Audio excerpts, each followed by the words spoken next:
Few artists embody the myth of the tortured genius quite like Vincent van Gogh. During his lifetime, he sold almost nothing, lived in poverty, and struggled with mental illness. Yet today, his paintings rank among the most famous and valuable in the world. His exhibitions attract millions of visitors every year, and his swirling skies and blazing sunflowers have become universal symbols of creativity and emotion. Van Gogh never lived to see this fame, but the exhibitions of his work, both the rare ones he experienced in his lifetime and the many that followed his death, tell the story of how a misunderstood outsider became one of the most celebrated artists of all time. Let's explore the most important Van Gogh exhibits that shaped his legacy. Les XX, Brussels, 1890, a rare lifetime recognition. In February 1890, Vincent van Gogh achieved something he had long dreamed of, recognition in a respected exhibition. The avant-garde group Les XX in Brussels invited him to display 6 works, including the Red Vineyard and Iris. For Vincent, the show was historic. The Red Vineyard sold to fellow painter Anna Bach, making it the only painting he ever sold during his lifetime. Critics were divided. Some praised his bold colors. Others dismissed his brushwork as wild and unfinished. But for a brief moment, Van Gogh saw his work treated with seriousness. It was one of his final triumphs. Within months, he would die at just 37 years old. Paris Retrospective, 1901, the posthumous breakthrough. 11 years later, Paris gave Van Gogh the recognition he never received in life. Art dealer Ambrose Vollard organized a retrospective of 70 paintings, making Van Gogh's style impossible to ignore. The reaction was explosive. Artists and collectors alike hailed him as a visionary. His thick brushstrokes, daring colors, and emotional intensity resonated with a new generation of modernists. Works such as the Starry Night over the Rhone and Sunflowers became symbols of a bold new artistic direction. This show transformed him overnight from a forgotten painter into a posthumous star. Sonderbund Exhibition, Cologne, 1912, among the modern masters. In 1912, the Sonderbund Exhibition in Cologne showcased Van Gogh alongside Cézanne, Gauguin, Munch, and Picasso. For the first time, critics saw him as part of a broader modernist movement. Paintings like Wheatfield with Crows and the Yellow House hung beside other revolutionary works, proving that Van Gogh's emotional intensity placed him at the forefront of 20th century art. German expressionists were particularly inspired, adopting his bold colors and raw emotion as a foundation for their own movement. The Sonderbund solidified his place as a bridge between 19th century Impressionism and modern Expressionism. Amsterdam Retrospectives, 1930s, a national treasure. In the 1930s, Amsterdam's Stedelijk Museum hosted a series of major retrospectives that reintroduced Van Gogh to Dutch audiences.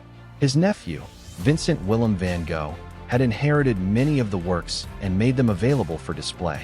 The shows emphasized not just the myth of the tortured artist, but his technical mastery and artistic evolution, from the dark, earthy Dutch period to the luminous fields of Allans.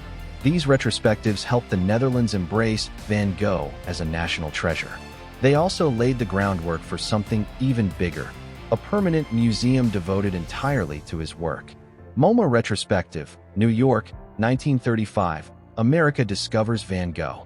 Van Gogh's popularity in the United States skyrocketed with a landmark 1935 retrospective at the Museum of Modern Art in New York. During the Great Depression, Americans connected with Van Gogh's story of hardship and resilience. Paintings such as the Starry Night and Wheatfield with Cypresses captivated audiences who saw in them both struggle and beauty.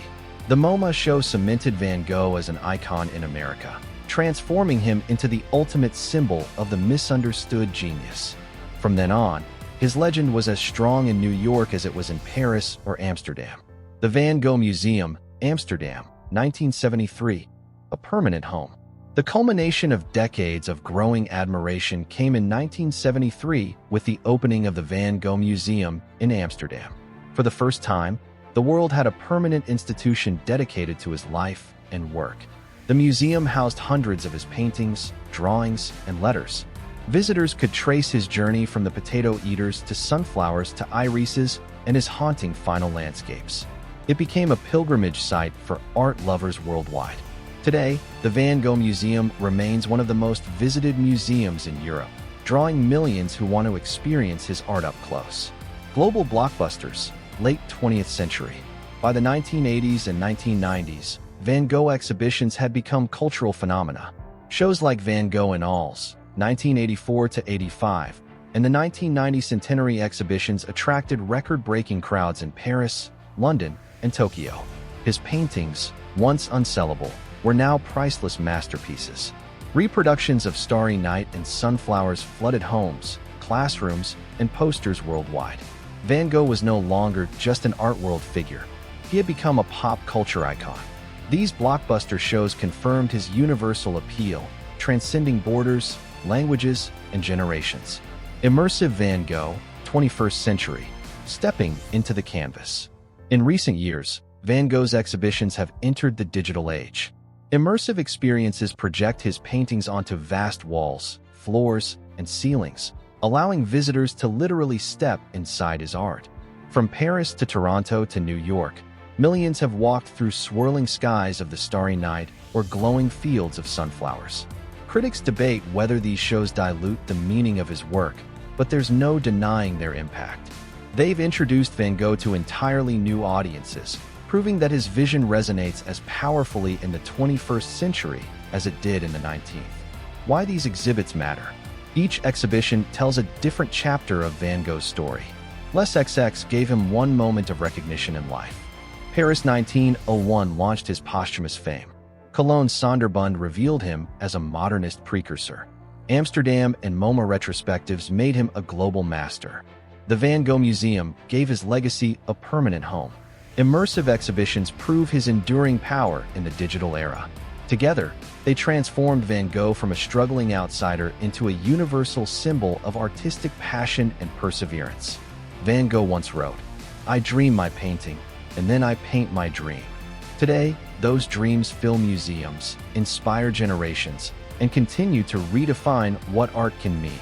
His exhibitions are more than displays of paintings. They are encounters with emotion, color, and humanity itself. So, which Van Gogh exhibition would you most want to visit? The Quiet Brussels show of 1890? The Roaring Paris retrospective of 1901? Or the dazzling immersive experiences of today? Let me know in the comments. And don't forget to subscribe for more stories about the artists who changed the way we see the world.